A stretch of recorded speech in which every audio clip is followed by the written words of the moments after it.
Las mujeres se han rebelado contra distintas situaciones de desigualdad, exclusión y pobreza desde que existen las protestas y el mundo es el mundo. La huelga ha sido un instrumento fundamental para la consecución de avances y de transformación social, siendo muy numerosos los frutos conseguidos y todavía más numerosos los que están por lograr. La historia se ha escrito invisibilizando su aportación y desatendiendo el rol central que han desempeñado como impulsoras y agentes de los conflictos políticos y sociales, sobre todo en el caso de aquellas mujeres en situación de especial vulnerabilidad. El cometido de esta exposición es rescatar una parte de esas experiencias colectivas y reclamarlas como una parte consustancial de nuestra memoria histórica. La exposición propone un recorrido cronológico y temático que pretende acercar al público a distintas experiencias de movilización protagonizadas por mujeres durante los siglos XIX, XX y XXI. Ante la imposibilidad de referir las innumerables luchas que han protagonizado las mujeres, hemos optado por una muestra que no es exhaustiva, pero sí lo suficientemente representativa de la diversidad de conflictos, motivaciones, repertorios de movilización y valoraciones que hacen las mujeres de su participación en las distintas huelgas. Bloqueando la producción, tomando la calle, protagonizando huelgas de hambre, de sed, una infinidad de movilizaciones sostenidas por mujeres que generan una secuencia de varios siglos de lucha ininterrumpida por la emancipación. Estas experiencias acumuladas históricamente invisten al concepto de huelga de nuevos significados y ponen la vida y a las mujeres en el centro de la lucha política y constituyen una inagotable fuente de inspiración que presiona con fuerza sobre las injusticias del presente e ilumina el camino de muchas de las luchas que todavía están por venir.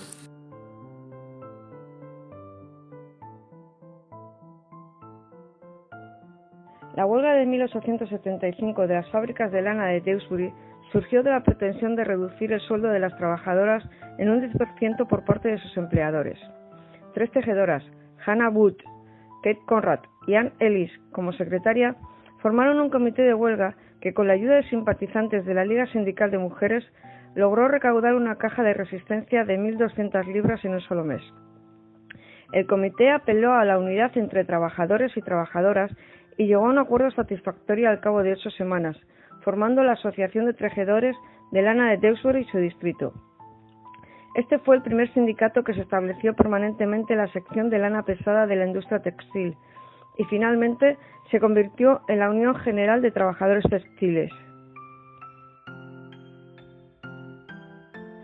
Entre las movilizaciones pioneras del movimiento obrero de finales del siglo XIX, destaca la emprendida por el numeroso colectivo de las cigarreras, mujeres jóvenes que residían normalmente en los barrios más humildes de los grandes núcleos urbanos de la época.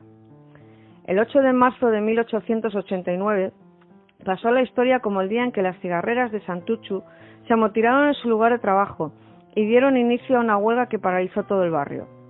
La rabia de estas mujeres, sometidas a jornadas de más de 13 horas por algo más de media peseta al día, se dirigió contra la maquinaria y el encargado de la fábrica, que terminó malherido al ser arrojado por una de las ventanas del edificio. Tras varios días de conflicto y numerosas detenidas, el gobernador civil en persona hubo de tomar cartas en el asunto, haciéndose cargo de algunas de las reclamaciones de las huelguistas. Durante los años siguientes se sucedieron conflictos similares en Madrid, Sabadell, Gijón, Sevilla o Cádiz. Además de ser uno de los primeros conatos del movimiento obrero y un hito en la memoria feminista en Vizcaya, el conflicto de la fábrica de Santuchu ha sido analizado también para destacar la importancia del salario femenino en la economía de las familias obreras de la época.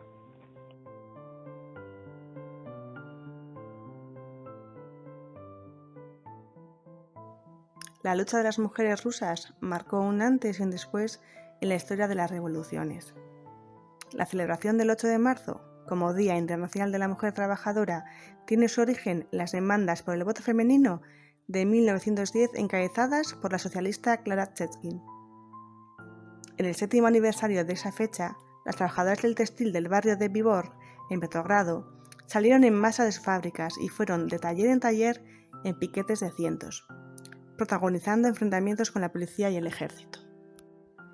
poco cualificadas, mal pagadas, obligadas a trabajar durante 12 o 13 horas diarias en un entorno insalubre, las huelguistas pedían solidaridad y reclamaban el apoyo de los varones y el fin de la guerra en Europa.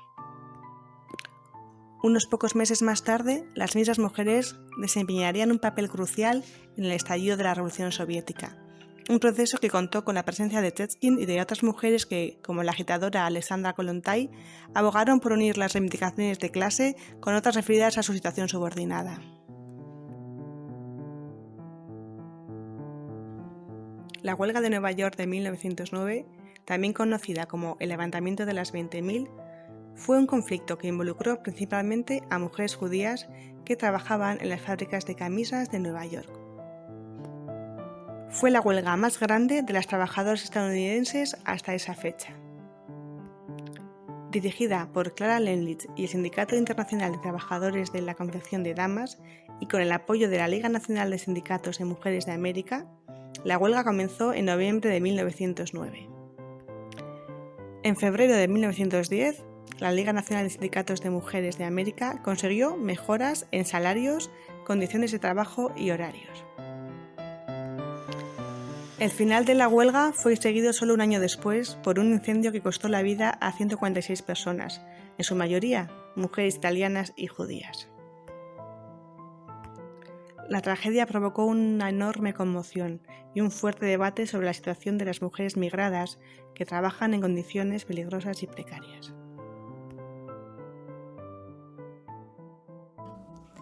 Durante 2 semanas, las mujeres trabajadoras pararon la ciudad de Barcelona con huelgas en las fábricas, cerrando tiendas, teatros y comercios frente a la carestía de la vida. La chispa de la revuelta comenzó cuando la Junta de Subsistencias impuso un precio al carbón que los tenderos rechazaban. A inicios de 1918, una mujer llamada Amalia Alegre convocaba a manifestarse en una cita a la que acudieron más de 500 mujeres al grito de «Tenemos hambre, queremos el abaratamiento de las subsistencias». Las mujeres fueron cerrando todo a su paso, liberando a las trabajadoras para que pudieran unirse a la manifestación y apedreando y rompiendo los cristales de los establecimientos que se negaban a secundar la huelga. También detenían los tranvías de las Ramblas, invitando a las mujeres a que bajaran y se unieran a la protesta. La dura represión sobre las manifestantes no consiguió hacer retroceder a las huelguistas, contándose por miles las mujeres que se manifestaron en distintos puntos de la ciudad. Los enfrentamientos con la policía frente a las puertas del gobierno civil dejaron a más de 25 de ellas gravemente heridas. Al día siguiente pararon alrededor de 20.000 trabajadoras. En el resto del país se desarrollaron procesos similares por el mismo motivo, como en Madrid, La Coruña, Alicante y Málaga. Las fábricas en huelga aumentaron parando también los hombres, ya que la falta de mujeres impedía continuar la producción, que solo pudo reanudarse tras el estado de guerra decretado por las autoridades. Tras varias semanas de lucha, algunas de las demandas consiguieron hacerse efectivas.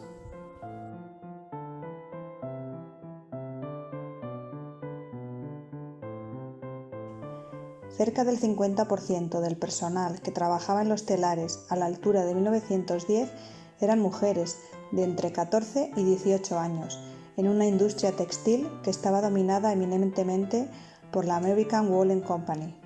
La situación de las mujeres era desesperada, con salarios de $8,76 por jornadas laborales que llegaban a superar las 60 horas semanales. Su esperanza de vida media era de 39 años, con solo un tercio de las trabajadoras superando los 25. El 1 de mayo de 1912 se implementó una reducción de jornada a 54 horas, que vino acompañada de una drástica reducción de los salarios. Ello motivó que un grupo de mujeres polacas se pusieran al frente de una marcha, llamando a la huelga con el eslogan «Salario bajo, todas fuera». Entre las huelguistas estaba Rose Silderman, una conocida agitadora socialista y feminista, que también lideraría la Liga Sindical de Mujeres de Nueva York y a la que se atribuye la expresión de huelgas de las rosas. Al día siguiente, más de 20.000 personas se unían a la huelga por una mejora sustancial en sus condiciones de vida, consiguiendo al poco tiempo una subida de sueldo del 20%. Conocida como la huelga de pan y rosas, la huelga de Lawrence ha pasado a la historia como una de las más recordadas en los Estados Unidos, y todavía pueden escucharse las canciones que coreaban las mujeres que la protagonizaron. as we can marching, we battle too for men. For they are women's children, and we bother them again. Our lives shall not be sweeted from birth until life closes. Hearts starve, as well as bodies. Give us breath, but give us roses. Cuando venimos marchando, también luchamos por los hombres, porque son hijos de mujeres, y nosotros los cuidamos de nuevo. Nuestras vidas no serán sudorosas desde el nacimiento hasta que la vida se acabe. Los corazones mueren de hambre, tanto como los cuerpos. Dadnos pan, pero dadnos rosas. Las demandas por salarios más altos y una semana laboral de 40 horas estallaron en la fábrica de telas Gastonia en 1929.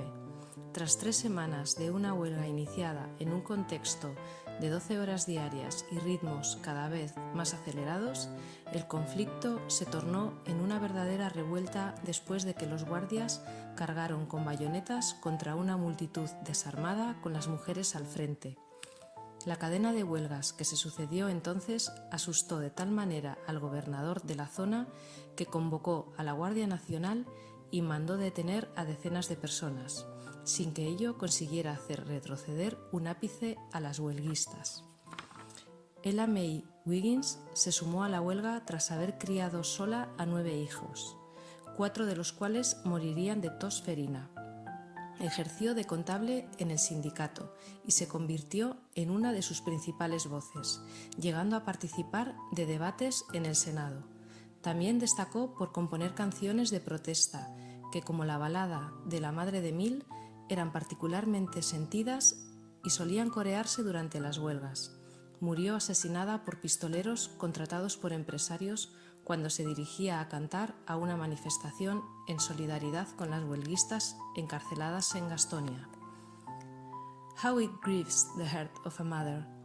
You, everyone must know, but we can't buy for our children. Our wages are too low.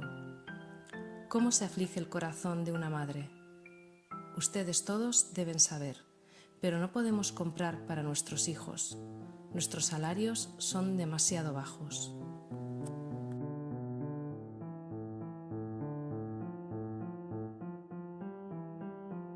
El 27 de febrero de 1937, las trabajadoras de los grandes almacenes Woolworth en la ciudad de Detroit optaron por sentarse y ocupar el edificio.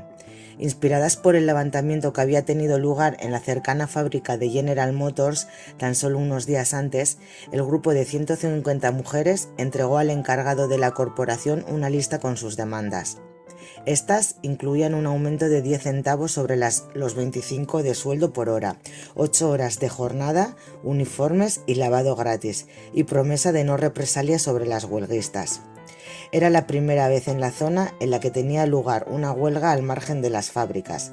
A los 2 días de conflicto, las mujeres acogieron con entusiasmo la noticia de que sus compañeras del centro de Detroit se habían sumado a la huelga, junto a otros grupos procedentes del sector hotelero. Tras 7 días de huelga y la amenaza de un boicot por todo el país, la empresa cedió en todas sus demandas. La victoria inspiró otras huelgas que se extendieron como la pólvora por todo el país, siendo a día de hoy una de las más conocidas de la historia sindical estadounidense. 20 años después, los almacenes Woolworth serían el escenario de una nueva lucha, protagonizada en esta ocasión por personas afroamericanas que demandaban su derecho a comer en el lugar. La huelga de las costureras de Ford de 1968 es un hito de la memoria feminista en el Reino Unido, liderada por Rose Boland, Eileen Pullen, Vera Shine, Gwen Davis y Sheila Douglas. Comenzó el 7 de junio de 1968, cuando las mujeres salieron a la calle a mostrar su desacuerdo con una cualificación profesional que implicaba cobrar un 15% menos que sus compañeros hombres, sin tener en cuenta el trabajo realizado. El conflicto consiguió paralizar la producción de coches y terminó a las 3 semanas, consiguiendo una subida del 8%. Además de inspirar a otras mujeres a seguir su ejemplo, las 187 costureras de Dagenham consiguieron que en 1970 se firmara el Acta de Igual Salario que prohibía la discriminación salarial entre los sexos y que comenzó a hacerse efectiva a partir de 1975, coincidiendo con su inclusión en el Tratado de Roma. En el caso de Ford, la plena equiparación no vendría hasta 1984, con una nueva huelga de mujeres que también tuvo una duración de 6 semanas. Esta emocionante batalla ha dado lugar a varios trabajos musicales e incluso una película estrenada en 2010 y titulada Made in Dagenham, Pago Justo en castellano. Algunas de estas huelguistas, como la hoy nonagenaria Elaine Poulain, todavía dedican su tiempo a reivindicar los derechos de las mujeres.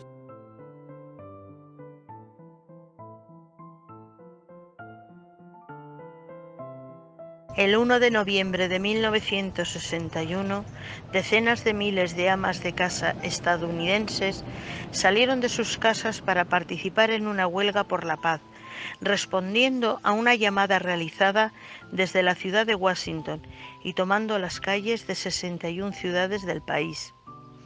Entre las promotoras de la iniciativa cabría citar a Bella Abzug o a Dagmar Wilson. Estas mujeres se mostraban contrarias a la carrera atómica y armamentista y marcharon bajo el lema "End the arms race, not human race", terminar la carrera de armamentos, no la raza humana. Ese día comenzaba la historia de Women Strike for Peace, uno de los movimientos sociales más importantes de la Guerra Fría.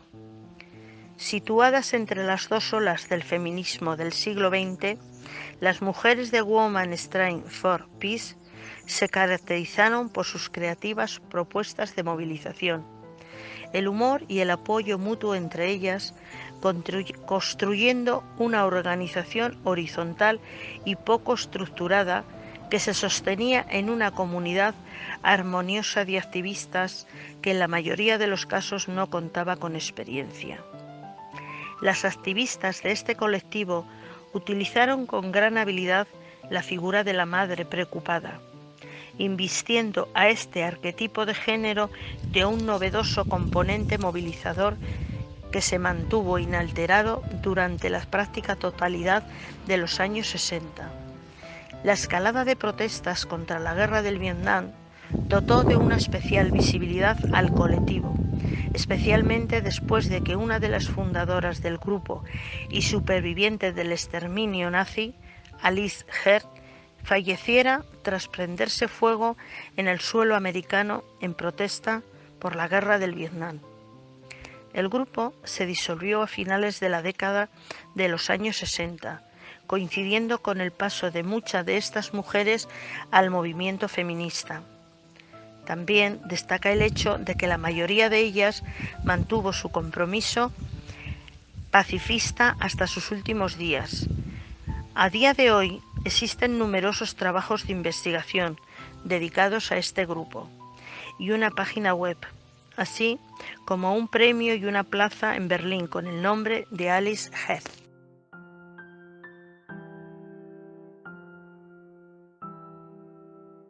En 1975 fue declarado por la ONU como el Año Internacional de la Mujer, en un hecho que supuso una notable contribución a la conocida como segunda ola del feminismo. Las mujeres islandesas se reunieron para celebrar distintas actividades dirigidas a reivindicar la aportación de las mujeres a la economía y la sociedad, siendo en uno de estos encuentros donde surgió la idea de convocar una huelga de mujeres. La iniciativa se atribuye al grupo feminista radical de las Red Stockings, Medias Rojas, y buscaba evidenciar que si las mujeres paraban dentro y fuera de los hogares, la sociedad no podía funcionar.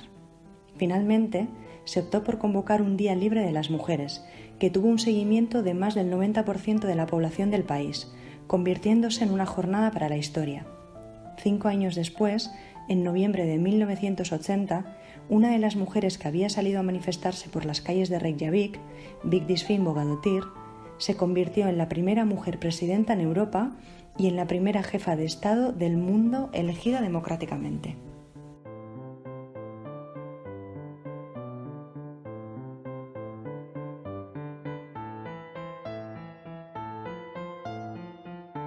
La huelga de Grunwick fue un conflicto laboral que se desarrolló de 1976 a 1978 y enfrentó a la empresa de laboratorios Grunwick con su plantilla, formada fundamentalmente por mujeres migradas al Reino Unido desde antiguas colonias del Imperio Británico. La crudeza adquirida por el conflicto, con más de 550 personas arrestadas durante las protestas, vino acompañada de frecuentes imágenes de choques entre policía y manifestantes que fueron objeto de un tratamiento sensacionalista por parte de los medios, sorprendidos por la violencia mostrada por las huelguistas de los Saris. La protesta no solo puso de manifiesto las condiciones de explotación que sufrían las mujeres, sino también el tratamiento racista del que eran objeto por parte de empresa y compañeros de otros sindicatos. Lideradas por la sindicalista Yaya Bendesai, que también realizaría una huelga de hambre indefinida al final del conflicto, las frenéticas campañas de las trabajadoras de Grunwick llenó las portadas de los periódicos durante meses. Pese a conseguir importantes apoyos por parte de distintos sectores, las huelguistas fueron duramente reprimidas por una policía completamente militarizada, sin conseguir hacer efectivas sus demandas ni ver reconocido su sindicato. El conflicto es interpretado a día de hoy como un punto de inflexión en la historia laboral del Reino Unido, al ser la primera vez en la que se expuso la discriminación específica de las mujeres migradas por la intersección resultante de las posiciones de género, clase y raza. Los trabajos publicados al respecto son muy numerosos, incluyendo varios documentales e incluso un cómic disponible online. La huelga de las trabajadoras del Gate Gourmet estalló a inicios de agosto de 2005 y tuvo su epicentro en el aeropuerto de Londres. Procedentes en su inmensa mayoría de zonas rurales del norte de India, las mujeres habían sido contratadas durante las décadas de los 70 y 80 por un ínfimo salario, contando en el momento de la protesta con una edad aproximada a los 60 años. La actitud intransigente de la compañía al despedirlas en el acto motivó la adopción de medidas más disruptivas por parte de las huelguistas, que consiguieron bloquear el aeropuerto de Heathrow durante 48 horas. La empresa puso entonces en marcha un plan de bajas voluntarias, rechazado por más de 50 mujeres que decidieron continuar con su lucha, que no consiguió el eco ni el respaldo necesario para culminar exitosamente. Preguntada hace unos años en torno a esta poco conocida lucha, una de las protagonistas de aquella lucha respondía lo siguiente con respecto al modo en que querría ser recordada. Me gustaría que la gente recordara que estas trabajadoras eran personas mayores, que habían trabajado duro y aún así fueron echadas a la calle por la empresa y dejadas ahí por el sindicato, como una mujer trabajadora asiática que ha sido tratada de manera injusta, como alguien que luchó contra ellos y que consiguió seguir con su vida al coger un trabajo mejor. Hattie Canty fue una activista afroamericana por los derechos civiles y laborales, nacida en una pequeña localidad de Alabama en 1933. Ha sido considerada una de las líderes sindicales más importantes de la historia de los Estados Unidos. Hattie se mudó a Las Vegas para trabajar en el sector hotelero de los casinos tras la muerte prematura de su marido, con 8 hijos a su cargo. Allí se convirtió durante la década de los 80 y 90 en una infatigable luchadora por los derechos laborales de quienes desempeñan los trabajos más precarios. Elegida presidenta del sindicato local 226 de trabajo de hoteles y cocinas, consiguió agrupar a personas procedentes de 84 países distintos, además de protagonizar una huelga de 6 años y medio que ostenta hasta hoy el título de la más larga en ese país. La huelga de las trabajadoras de la confección de Chinatown, Nueva York, en 1982, fue la mayor acaecida en este sector a lo largo del siglo XX. Ese año, Las 500 fábricas textiles de la ciudad que empleaban a más de 200.000 mujeres del Sindicato Internacional de Trabajadoras de la Confección, en su mayoría procedentes de Hong Kong y el sur de China, se negaron a renovar las condiciones laborales con la organización. Ese fue el inicio de un prolongado conflicto que alcanzó su punto álgido a finales de junio, con miles de trabajadoras marchando por el Parque Columbus en 2 convocatorias distintas. Se trataba del mayor conflicto laboral protagonizado por mujeres asiáticas en el país americano. Tras unos primeros intentos de poner a la opinión pública blanca en contra de las mujeres, apelando a cuestiones étnicas, las empresas se vieron obligadas a aceptar las condiciones de las huelguistas, entre las que destacaban el derecho a vacaciones pagadas y la obligación de contratar a las afiliadas del sindicato. Además de ganar el conflicto, el Sindicato Internacional de Trabajadoras de la Confección fue el primer sindicato en poner en marcha un servicio legal de ayuda a las trabajadoras migrantes y en reclamar el bilingüismo y la enseñanza de idiomas en las empresas. Algunas de esas mujeres, como Mai Ying-chen, desarrollaron una intensa labor de defensa legal de los y las trabajadoras migrantes a partir de esa lucha y crearon nuevas organizaciones como la Alianza Asiático-Pacífica Americana del Trabajo.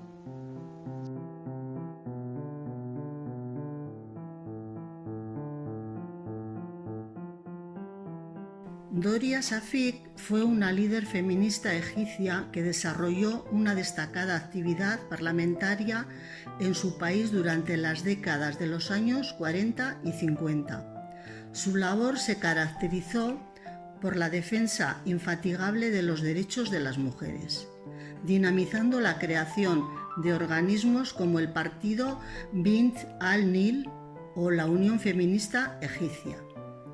En 1954 protagonizó una huelga de hambre en protesta por la falta de presencia de mujeres en el comité de redacción de la Constitución egipcia, logrando 2 años después que se incluyera el voto femenino en el texto. En 1957 volvió a utilizar este método de protesta contra la ocupación israelí y la dictadura militar del general Nasser, siendo condenada a arresto domiciliario y censurada en los medios egipcios.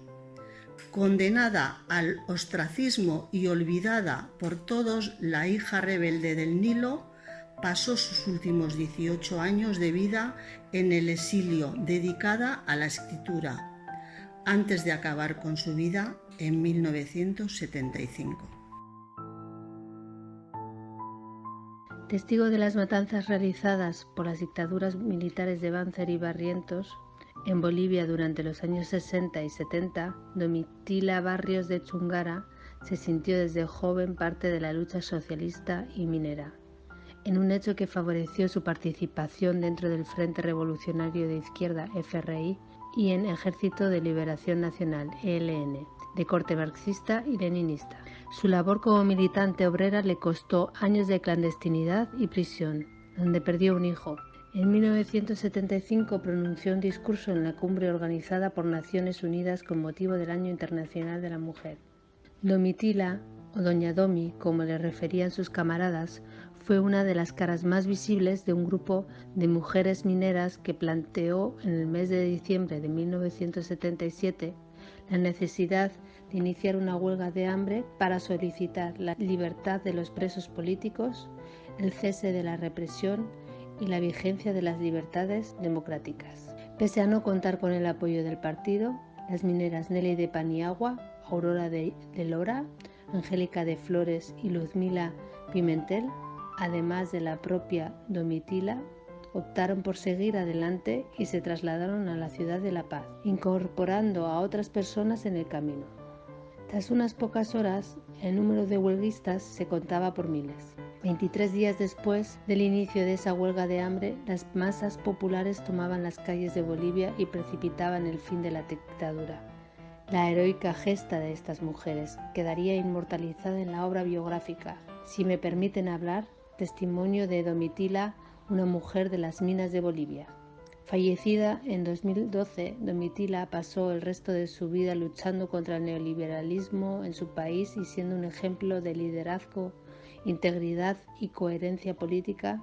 Impresionado por la tenacidad y resistencia de su lucha militante, el escritor Eduardo Galeano le dedicó el siguiente fragmento en su conocida Trilogía del Fuego. Domitila grita contra los asesinos desde lo alto del muro de un cementerio. Ella vive en 2 piezas, sin letrina ni agua, con su marido minero y 7 hijos. El 8º quiere salir de la barriga. Por insultar al ejército boliviano se la llevan presa. Un militar le escupe la cara, ella le escupe la cara y él le da una patada. Le di un sopapo, me apretó mi cuello y estaba por ahorcarme. Del puño lo había agarrado y lo había estado mordiendo. Le encierran en prisión y sobre la tierra fría nace y muere su hijo.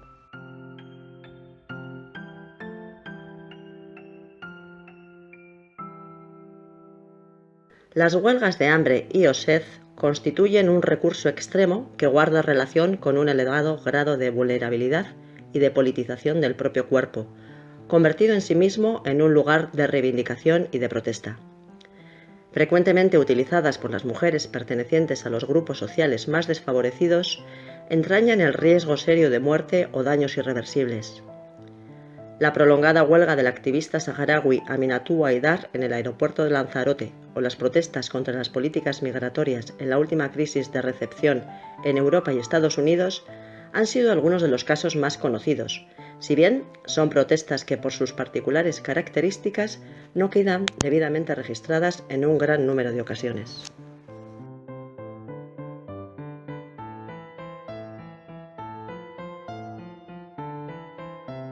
La crisis económica, sistémica y civilizatoria de inicios del nuevo milenio no es un hecho nuevo, sino que hunde sus raíces en la propia visión androcéntrica de la modernidad. Lo que sí es nuevo quizás es la agudización de algunos de sus efectos como consecuencia del proceso de globalización que arranca a finales del pasado siglo. Se produce una intensificación de los flujos y circuitos de capital, que resulta especialmente gravosa para las mujeres de los países empobrecidos primero y que se extiende a todo el planeta después. Este proceso ha venido acompañado de políticas de privatización, austeridad y precariedad, que han puesto en peligro la propia sostenibilidad de la vida. La mirada feminista y el protagonismo de las mujeres también ha comprendido una escala global y se sitúan entre las principales características de un repunte de las movilizaciones que han tenido lugar en puntos tan distintos como Francia, India, Corea o Camerún.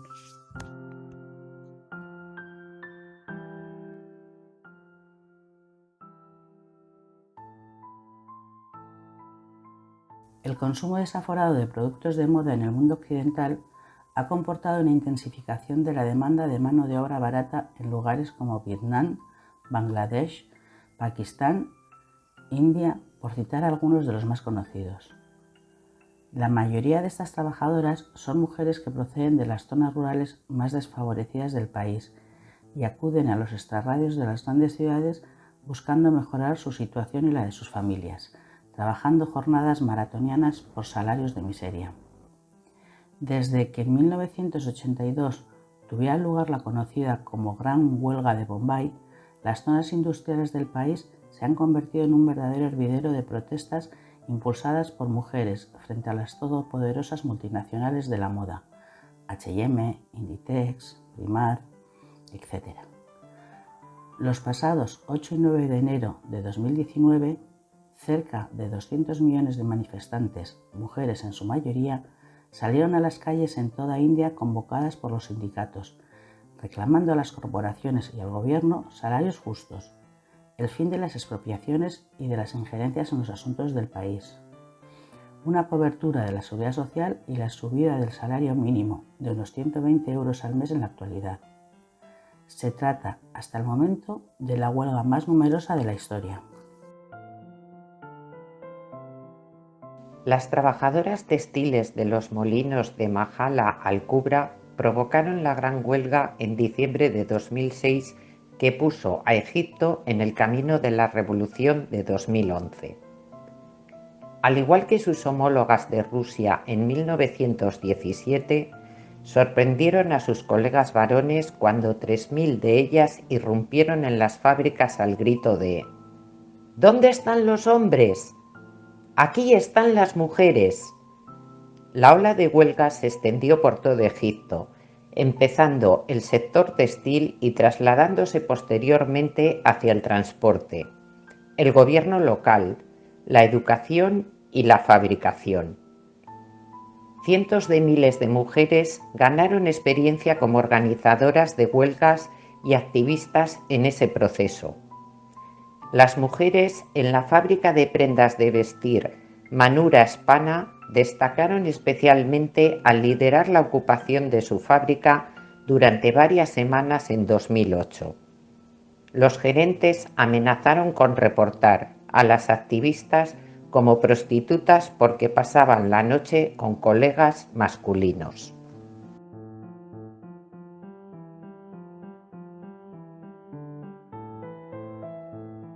La huelga de las auxiliares domiciliarias fue uno de los conflictos más fuertes que se libraron en Vizcaya a finales de los años 80 e inicios de los 90. El origen estuvo motivado por la falta de profesionalización y legislación laboral en torno al trabajo de cuidados, que dependía directamente de la administración local.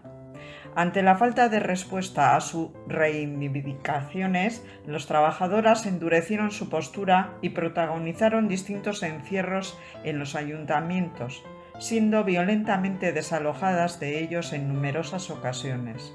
Las auxiliares contaron en esta ocasión con el apoyo de distintos sectores, asamblea de paradas, movimientos feministas, radios libres, y consiguieron que parte de sus demandas fueran admitidas. Este sector sigue en lucha por un convenio provincial de la actividad y ha anunciado su intención de incrementar las protestas durante el año 2019. Las trabajadoras de las residencias también son fundamentales para sostener los cuidados en una sociedad cada vez más envejecida y vienen protagonizando una de las huelgas más prolongadas de los últimos años, reivindicando una subida salarial, jornada de 35 horas semanales y otro tipo de cuestiones relacionadas con las bajas, las licencias, los permisos y las cargas de trabajo. A ellas se han sumado también compañeras de otros sectores sujetos a una gran precariedad como el de la limpieza. Es una asociación de camareras de piso de hoteles con implantación en 8 ciudades del Estado español. El nombre Las Kellys proviene de un popular juego de palabras, la Kelly, la que limpia. Las trabajadoras y auxiliares de los servicios sociales Anganwadi son una pieza fundamental del sistema de seguridad social y de desarrollo de la infancia en la India. Millones de personas, en su mayoría mujeres, niños y niñas, dependen de estas personas para recibir la comida y los cuidados que necesitan en las zonas rurales. Esta función recae exclusivamente en unas mujeres que reciben un salario inferior al salario mínimo, hasta el punto de que no hay ni un solo hombre registrado como Anganwadi. En opinión de Shivani, representante del sindicato de Anganwadi de la región de Delhi, su lucha no persigue solo derechos laborales, sino acabar con el patriarcado y con el sistema de castas.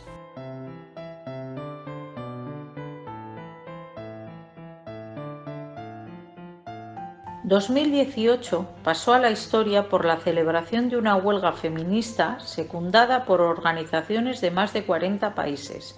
La participación en las marchas fue multitudinaria y consiguió dotar de nuevos contenidos al concepto de huelga, colocando en un primer plano la necesidad de incluir reivindicaciones feministas y cuestiones que, como los cuidados, no han sido tradicionalmente tenidas en cuenta por el movimiento obrero. La impresionante manifestación que tuvo lugar en Bilbao ocupó portadas de numerosos medios internacionales y ha pasado a formar parte indisociable de la historia de las feministas vascas. La huelga general feminista de 2019 ha vuelto a llenar las calles con un seguimiento todavía mayor que el año anterior. Recogiendo el testigo de las movilizaciones anteriores, entre las que destacan, entre otras, las protestas por la sentencia del juicio a la manada, miles de huelguistas mostraron su rechazo a todo tipo de violencia, insistiendo nuevamente en la necesidad de poner la vida en el centro y de potenciar la diversidad y multiplicidad de expresiones del movimiento, desde una mirada antipatriarcal, anticolonial, antiheteronormativa y anticapitalista. La movilización dejó para la memoria imágenes de decenas de miles de mujeres que volvieron a mostrar su voluntad de mantener su propia agenda en su lucha por una emancipación que todavía está por venir. El 3 de octubre de 2016 tuvo lugar el Miércoles Negro en Polonia. El origen de esta protesta fue el intento por parte del gobierno y la coalición antiabortista de introducir una ley que penalizara el aborto en cualquier caso, con penas de hasta 5 años de cárcel para las mujeres y el personal que practicara abortos. Miles de mujeres vestidas de negro salieron a las calles de las principales ciudades y se pusieron en huelga para manifestar su descontento con pancartas que rezaban mensajes como «Queremos médicos no misioneros», «Mi útero, mi opinión» o «Gobierno, sal de mis ovarios». Las protestas obligaron a Ley y Justicia, el partido conservador que gobierna el país, a frenar su proyecto de restringir aún más el aborto en Polonia, pero las manifestaciones han seguido adelante. En enero de este mismo año, las mujeres han vuelto a salir a la calle para protestar por un nuevo intento de endurecer la legislación en esta materia. El empuje feminista de inicios del milenio ha recogido muchas de las reivindicaciones históricas del movimiento y ha enfatizado la necesidad de implicar al conjunto de la sociedad y de reunir a mujeres de edades y procedencias socioculturales distintas para hacer frente a sus problemas. El 19 de octubre de 2016, después de años de organización y ante los femicidios ocurridos en las últimas semanas, Ni Una Menos y otras 50 organizaciones feministas convocaron a una gran manifestación de denuncia. La chispa que prendió la mecha fue la violación grupal y el asesinato de la adolescente Lucía Pérez. La iniciativa planteó un paro de 1 hora y una marcha hacia la Plaza de Mayo. Miles de mujeres en todo el país suspendieron sus actividades y secundaron la convocatoria, marchando vestidas de negro y portando carteles en los que pedían el fin de la violencia machista.